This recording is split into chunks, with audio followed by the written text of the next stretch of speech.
మన స్టేట్ లో ఒక పొలిటికల్ పార్టీ మాత్రం డేటాతో తప్ప మాట్లాడదు. వైఎస్ఆర్సీపీ పార్టీ వీళ్ళు గవర్నమెంట్ లో ఉన్న అపోజిషన్ లో ఉన్న డేటాతో కాకుండా వీళ్ళు అసలు మాట్లాడరు. కానీ ఇప్పుడు గవర్నమెంట్ లో ఉన్న పొలిటికల్ పార్టీస్ మాత్రం డేటా లేకుండా అయితేనే మాట్లాడతారు. డేటాకి ఎంత డిస్టెన్స్ మెయింటైన్ చేయాలో అంత డిస్టెన్స్ మెయింటైన్ చేసి ఏది పడితే అది చెప్తారు, చూపిస్తారు. చూడండి, ఫస్ట్ ఇక్కడ స్టేట్ ఓన్ రెవెన్యూస్ SOR 3.08% అంట. అందులో కూడా బ్రేకప్ చూడండి. స్టేట్స్ ఓన్ ట్యాక్స్ రెవెన్యూస్ ఏమో 4.09%, స్టేట్స్ నాన్ ట్యాక్స్ రెవెన్యూస్ ఏమో -8.61%. మొత్తం స్టేట్ ఓన్ రెవెన్యూస్ 3.08% మాత్రమే పెరిగింది. నెక్స్ట్ లిక్కర్ లో స్టేట్ ఎక్సైజ్ డ్యూటీ ఇదేంటి 24%.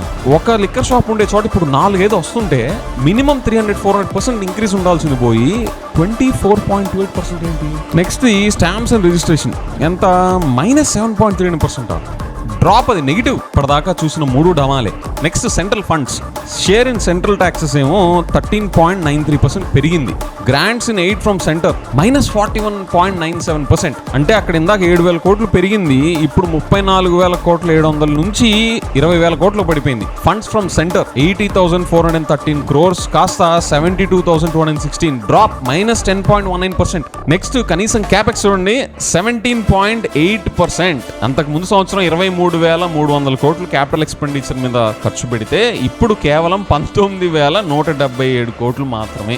ఈ డ్రాప్ ఎంతో ఉండాల్సింది అనుకుంటే -17.8%. సిబిఎన్ సార్, మీరు వారం వారం తీసుకొచ్చే 1,000 కోట్లన్నీ క్యాపెక్స్ లో కనిపించాలి కదా. కాగ్ రిపోర్ట్స్ ద్వారా వచ్చిన డేటాతో చూస్తే ఈ 1 year లో మిమ్మల్ని అప్రిషియేట్ చేసే పాయింట్ ఏదో ఒక్కటన్నా చెప్పండి.